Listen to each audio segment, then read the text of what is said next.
Hello बच्चों, English पाठशाला में आप सभी का स्वागत है। क्लास 9th में जो क्वेश्चन राइटिंग पोर्शन में आपका शॉर्ट पैराग्राफ आएगा उसके बारे में मैं आपको बता रही हूँ। शॉर्ट पैराग्राफ इसमें स्पीच या डिबेट टाइप दो तरह से आएगा। स्पीच हम जानते ही हैं, स्कूल में भाषण देना है या कहीं भी भाषण देना है तो स्पीच किस तरह से तैयार की जाती है, या कोई डिबेट करना है तो उसके लिए भी हमें किस तरह से प्रिपेयर होना है। तो अगर इन दोनों में से कोई भी क्वेश्चन आता है तो आप इन शॉर्ट ट्रिक्स को समझ के इसको आसानी से कर पाएंगे। अब देखिए, जो हमें आउटलाइन दी होती है उसके आधार पे हमें क्या क्या ध्यान रखना है कि दी गई आउटलाइन को ध्यानपूर्वक देखेंगे, पढ़ेंगे। मतलब जो आउटलाइन हमें दी है उसको ध्यान से पढ़ेंगे। आउटलाइन को समझकर ही हमें पता चल जाता है कि इसका टाइटल क्या हो। यदि प्रश्न में टाइटल नहीं दिया है तो हमने जो आउटलाइन देखी है उसके अनुसार हम इसका टाइटल निर्धारित करेंगे। इसके वाक्य जो भी समझे हैं उसके बाद छोटे छोटे वाक्य सरल और शुद्ध लिखेंगे, मतलब प्रॉपर लिखेंगे, इसको गलत नहीं लिखेंगे। प्रस्तुतिकरण हमारा आकर्षक और प्रभावी होना चाहिए। यथासंभव दी गई आउटलाइन के अनुसार ही वाक्य बनाएं। जैसे आउटलाइन दी है वैसे ही हमें इसके प्रश्न बनाने चाहिए या वाक्य बनाने चाहिए। वाक्यों को क्रमबद्धता का ध्यान रखें, क्रम से ही हमें इनको जमाना है। जैसे जैसे हमें आउटलाइन में दिए हैं उसी तरह से हमें इसका क्रम का भी ध्यान रखना चाहिए। कौन सा काम पहले होना है, उसके बाद क्या होना है, उसके बाद क्या होना है। पंक्चुएशन मार्क्स का और कैपिटल लेटर्स का उचित प्रयोग करना ही है, उसको भी हमें ध्यान रखना है। और शब्द सीमा, जो वर्ड लिमिट जो दी है उसका भी हमें खास ध्यान रखना है। ये सारी चीज़ें बहुत ही खास हैं। और स्पीच या डिबेट वाले जो शॉर्ट पैराग्राफ आते हैं उनको करने के लिए हमें इन सब का ध्यान देना होगा और ध्यान रखना है। ये दोनों अभी मैं आपको एग्जाम्पल के हिसाब से समझा देती हूँ, एग्जाम्पल देके समझा देती हूँ ताकि आपको और अच्छी तरह समझ में आ जाए। तब तक आप ये जो शॉर्ट पैराग्राफ में जो खास बातें हैं इनका स्क्रीनशॉट ले लीजिए। अब अगर आपके जो प्रश्न है वो स्पीच टाइप है ना, स्पीच पूछा है आपसे, तो आप इसमें देखिए कि इसको आप कैसे बताएंगे। सबसे पहले टाइटल, स्पीच का शीर्षक लिखना है जो प्राय प्रश्न में दिया हुआ मिलेगा आपको। स्पीच जो लिखोगे आप उसका शीर्षक लिखना है। फॉर्मल एड्रेस, औपचारिक संबोधन करना है। थैंक्स फॉर इनविटेशन, निमंत्रित करने के लिए आयोजकों को धन्यवाद दिया जाता है परंतु इसका प्रयोग किया जाना जरूरी नहीं है, कर भी सकते हैं नहीं भी करते हैं। शॉर्ट इंट्रोडक्शन, अपना स्वयं का संक्षिप्त परिचय देना है, शॉर्ट में बताना अपने बारे में। अनाउंसमेंट ऑफ द टॉपिक, जिस विषय पर आप स्पीच दे रहे हैं उसकी घोषणा भी बताना है आपको, उसको बोलना है। डेवलपमेंट, स्पीच का विकास किया जाता है, इसमें तुलना भी करना होता है, विपरीत अर्थ है, तथ्य है, प्रमाण है, सांख्यिकी है आदि को भी शामिल किया जाता है।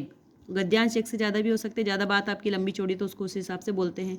कंक्लूजन, निष्कर्ष भी आप इसमें बताना है आपको। और फॉर्मल थैंक्स, अंत में सभी को धन्यवाद देना है। अब देखिए इसका एक एग्जाम्पल है कि स्पीच का है ना। यू आर तुलसी और Tulsi Ram of class 9th, write a speech in 60 to 80 words to be delivered by you on teachers day in your school. देखो टॉपिक दे दिया इसने teachers day. You may take help of the following outline, है ना। इस तरह का प्रश्न आपको एग्जाम में मिलेगा। अब आपको क्या करना है कि टीचर्स डे इसने दे दिया, आपको सब्जेक्ट भी मिल गया, आपको आउटलाइन दे रखी है। देखिए इसमें क्या क्या है।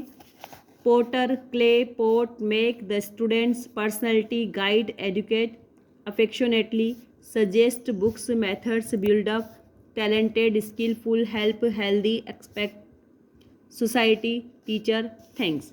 अब हमें इसको देखने से ही पता चल रहा है कि आउटलाइन हमें क्या संदेश दे रही है। अगर मान लो ये टीचर्स डे, इसने हमें सब्जेक्ट भी दे दिया और जो आउटलाइन है, अब जिस क्रम में इसने आउटलाइन दी है हमें हमारा जो स्पीच है उसी क्रम में उसको लिखना है, मतलब इसी बढ़ते हुए क्रम में इसको लिखना है। इन पॉइंट्स का भी ध्यान में हमें रखना है। तो सबसे पहले हम लिखते समय क्या करेंगे, सबसे पहले अपना सब्जेक्ट लिख दिया teachers day, okay.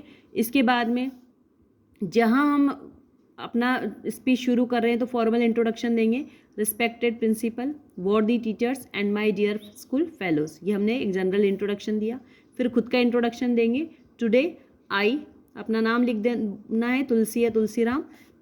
Express my views on teachers day, है ना, टीचर्स डे पे मुझे अपने व्यूज़ को एक्सप्रेस करना है। अब आप देखिए कि इसमें हम अपना यहाँ से देखेंगे कि जो आउटलाइन दी है, porter, clay, pot, make, the students, इसी तरह से इसको शामिल करते हुए a porter moulds the clay into desired ports, जैसे कि एक बर्तन बनाने वाला क्या करता है कि वो जो क्ले मिट्टी होती है उसको उसकी डिजायर्ड पोर्ट्स, अपने मन इच्छित बर्तन जैसे बना सकता है मिट्टी से, इन the same way a teacher makes the students a perfect personality. उसी तरह से एक टीचर क्या करेगा, जैसा हमें हमारे आउटलाइन में दिया है, आप देख सकते हैं मेक द स्टूडेंट पर्सनैलिटी, है ना, उसी को हमने मिक्स किया है कि in the same way a teacher makes the students a perfect personality, he और शी जो भी हम उसका संबोधन करेंगे, guides students, educated them affectionately. He or she suggested good books and methods to build up talented and skillful persons. He also helps them to be healthy. ये हमारा पूरा skillful, help, healthy ये हम इसमें जोड़ दिए हैं। इसके बाद में we cannot expect a good society without the help of the teacher, ये भी इसने दिया है, expect society teacher thanks, ठीक है ना। तो we cannot expect a good society without the help of a teacher thank you. इस तरह से हमारा जो स्पीच है इस तरह से आप लिख सकते हो। सबसे पहले उसमें टॉपिक ढूंढोगे, आपने सब्जेक्ट ढूंढ लिया, इंट्रोडक्शन दोगे, एक जनरल खुद का इंट्रोडक्शन दोगे और अपनी बात को 3 या 4 लाइन जो शब्द सीमा उसने दे रखी है उसमें उसको कंप्लीट करोगे और उसके बाद में आप नीचे थैंक यू लिख के अपनी स्पीच को कंप्लीट करोगे। तो इस तरह से आए हुए जो क्वेश्चन हैं स्पीच के वो आपको इसी तरह से करना है, ठीक है। अब आपको आगे डिबेट और मैं एग्जाम्पल के थ्रू समझा देती हूँ और इसके बाद भी आपको और क्या मुझसे सीखना है उसको आप कमेंट बॉक्स में ज़रूर लिख के बताएं। अब मैं आपको डिबेट, मैं स्पीच में आपको बता चुकी हूँ, डिबेट वाला जो क्वेश्चन है वो भी किस तरह से आएगा और उसको भी आपको किस तरह से इसका आंसर देना है वो देख लीजिए। जैसे इसमें एक एग्जाम्पल के थ्रू ही समझा देती हूँ मैं आपको, बातें वो की वही है। मैंने आपको पहले ही डिबेट और स्पीच में क्या क्या खास बातें हैं जो आपको ध्यान रखनी है वो मैं आपको सबसे पहले बता चुकी हूँ। स्पीच मैंने आपको एक्सप्लेन कर दिया है और आप देखिए डिबेट के लिए इसमें क्वेश्चन दिया है कि you are Sudesh of class 9, debate the topic joint family is the most appropriate way of life. Joint family जो है वो most appropriate way of life है। Expressing your views against of it in 60 to 80 words, you may use the following outline. Outline दी है आपको, इनका use करते हुए आपको एक डिबेट लिखना है ना, उसके ऊपर कि joint family is the most appropriate way of life, ठीक है। अब आपको टॉपिक तो दे ही दिया है इसने, joint family is the most appropriate way of life, है ना। ये आप इसमें टॉपिक लिख लेंगे यहाँ से। इसके बाद अपनी बात को शुरू करेंगे कि आप कहाँ कहना चाह रहे हैं ये बात। रेस्पेक्टेड चेयरपर्सन, ऑनरेबल जजेस, members of staff and dear friends, ठीक है। ये आप जहाँ भी, जैसे आपको जहाँ कहाँ खड़ा किया गया, कहाँ पे डिबेट का जो टॉपिक है आपका कहाँ है, उसी के अनुसार आप ये लिखेंगे। तो आपको ये एक लाइन तो आपको ध्यान रखना ही है हर जगह। यही आप फर्स्ट लाइन जो है इसको अच्छे से ध्यान रखना, लगभग आपको सब जगह यही फर्स्ट लाइन लिखना है। रिस्पेक्टेड चेयरपर्सन, ऑनरेबल जजेस, members of staff and dear friends. अब अपनी बात, अपना इंट्रोडक्शन देंगे।